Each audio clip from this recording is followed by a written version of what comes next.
Wait, what in the hell just happened? Oh my god, someone assassinated House Atreides?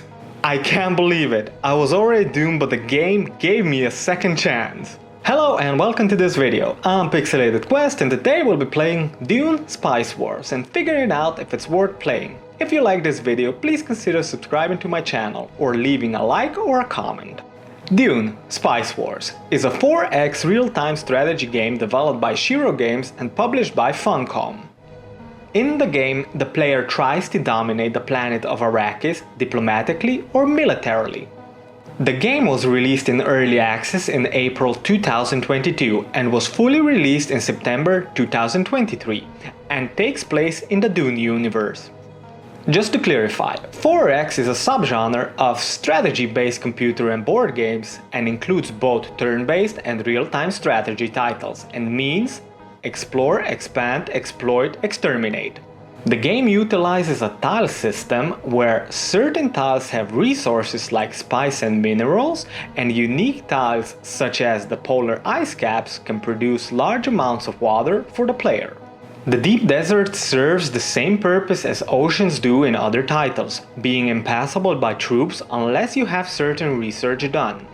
Spice Wars has 6 factions: House Atreides, House Harkonnen, House Corrino, House Ickes, the Smugglers and the Freemen, plus House Vernius of X with the added DLC. Each faction is represented by a different leader and has different bonuses. The player can select counselors at the start of the game to give additional bonuses. Once the player recruits agents, they can invest in different factions and areas of research. For example, putting in agents in Harkonnen might allow to carry out operations against them, while adding agents to Arrakis would allow the player to research sites. Sandworms are known to emerge unpredictably across the desert terrain, posing a significant threat by devouring unsuspecting units. Fortunately, a warning signal precedes their appearance, allowing for precautionary measures to be taken. Scattered across the vast expanse of the desert are sieges that can be either forged into alliances or eradicated. The player uses ornithopters in order to scout out the desert and the sites within it. To enhance their strategic capabilities, players have the option to upgrade both their main base and the towns under their control, with a variety of structures enabling resource production and bolstering their forces. Enemy bases are defended by a certain number of troops, and once those are destroyed, the player can lay claim to a village if they have enough authority points. Players can research different technologies in the skill tree, ranging from military to economic.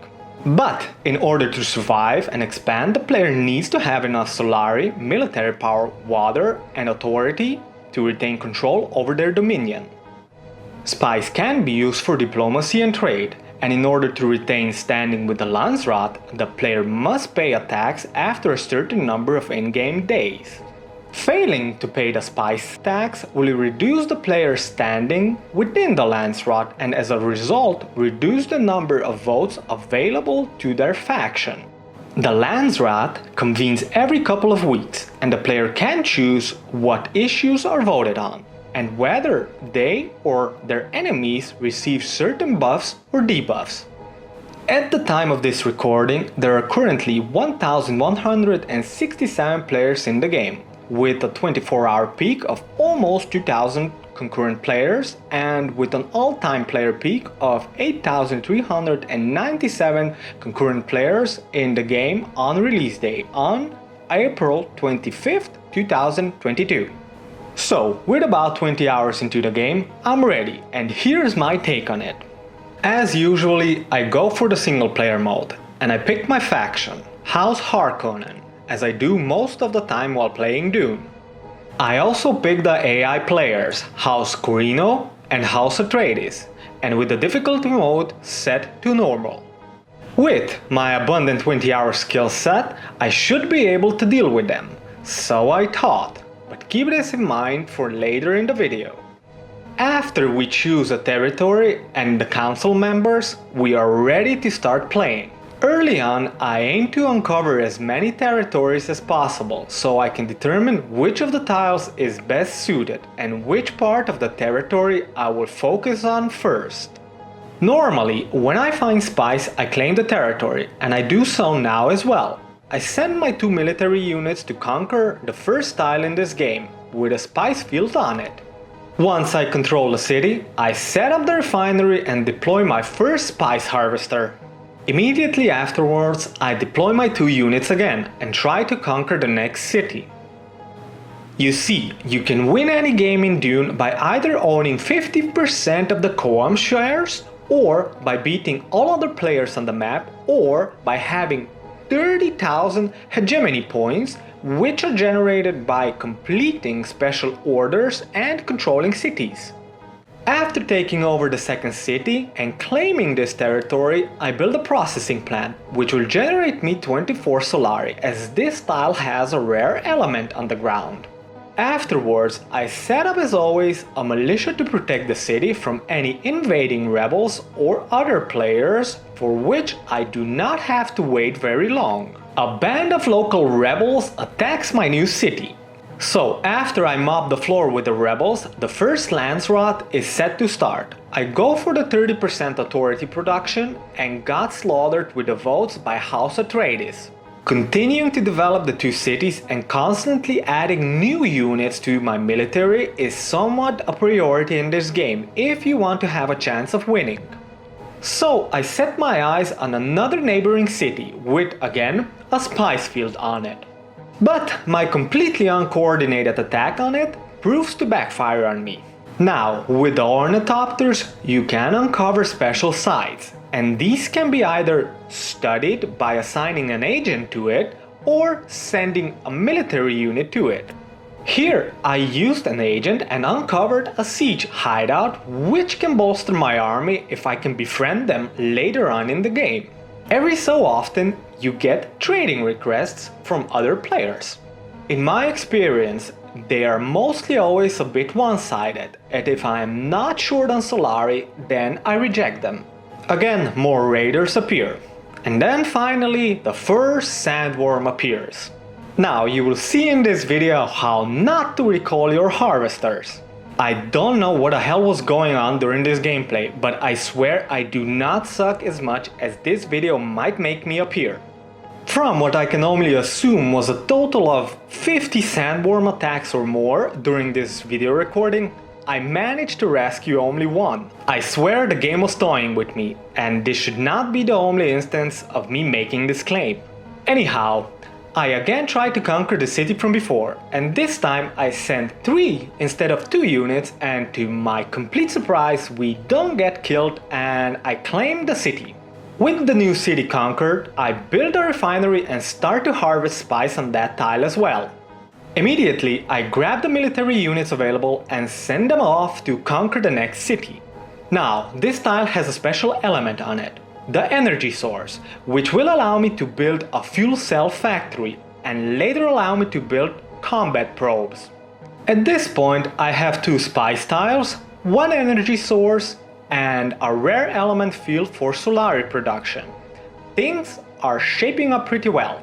Oh, how wrong I was at this point.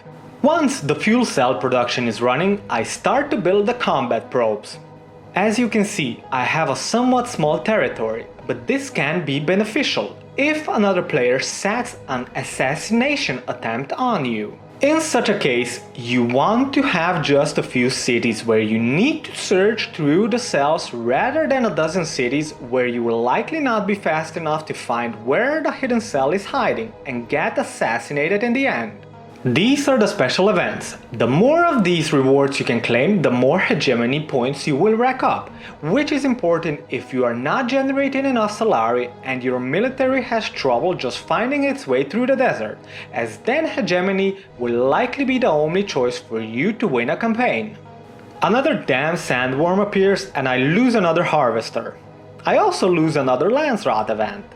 At this point, things are really stacking up. I take up war with another neighboring city, this time with a bit more success, luckily. As I normally do for all of my cities, I built a missile battery. which should help me fight off any berserkers and raiders. I lose yet another harvester. Don't know if the game is intentionally trying to kill me off or I'm just having the worst luck anyone ever had while playing this game.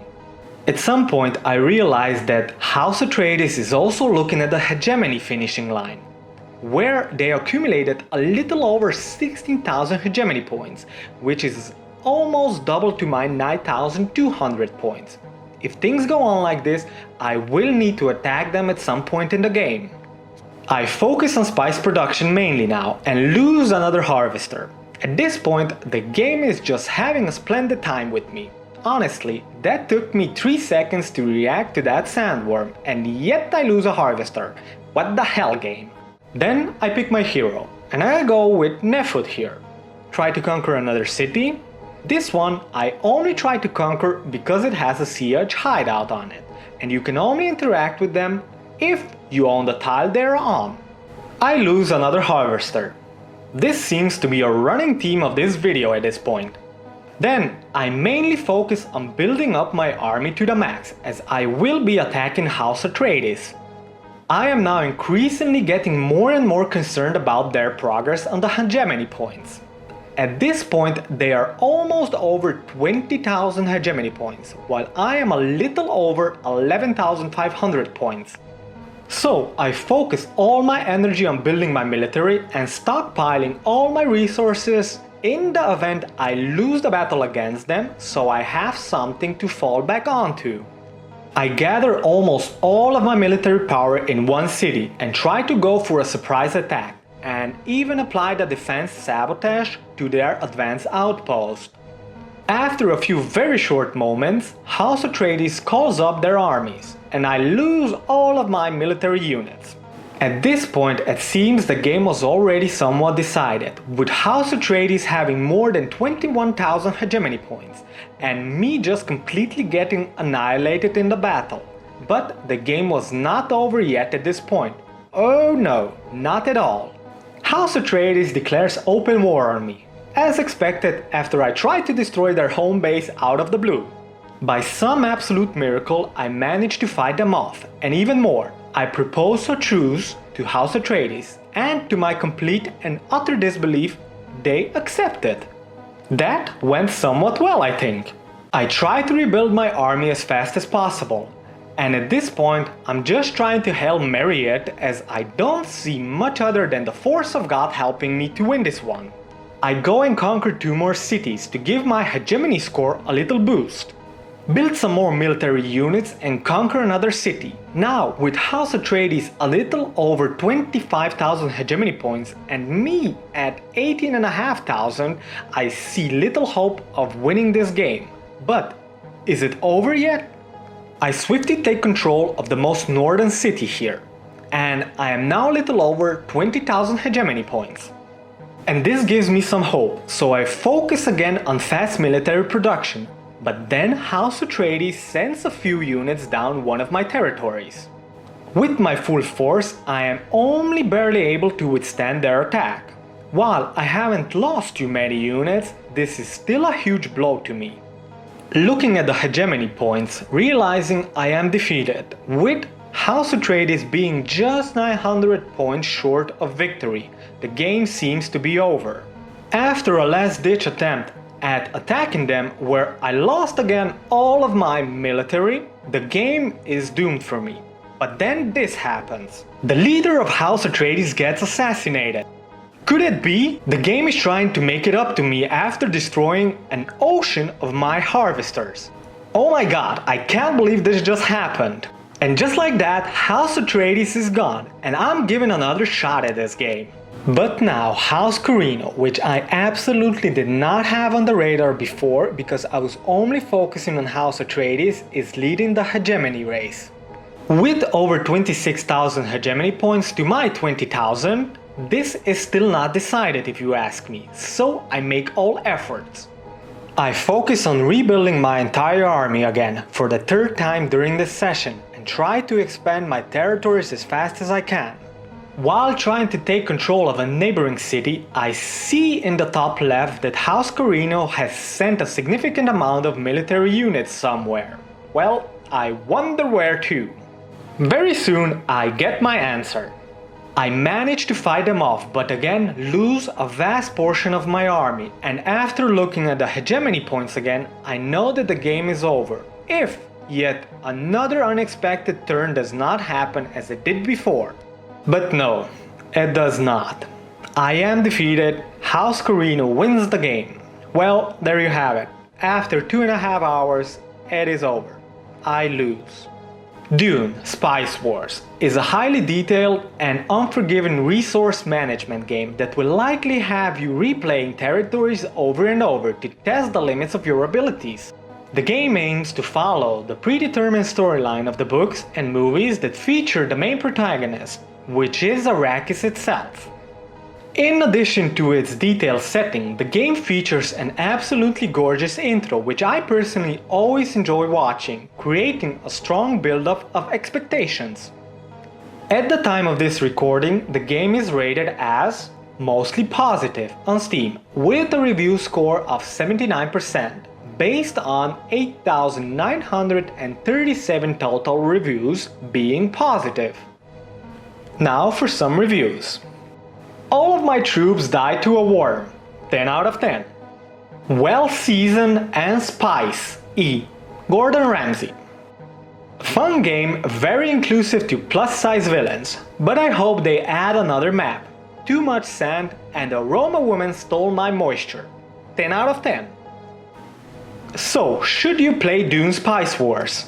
Do you like giant sandworms molesting you, backstabbing allies, weird sexy dialogues on selecting units, and a lot of sand? If so, then Dune will surely live up to your expectations. In the words of one reviewer of Dune: Spice Wars, point of view, average day in Somalia.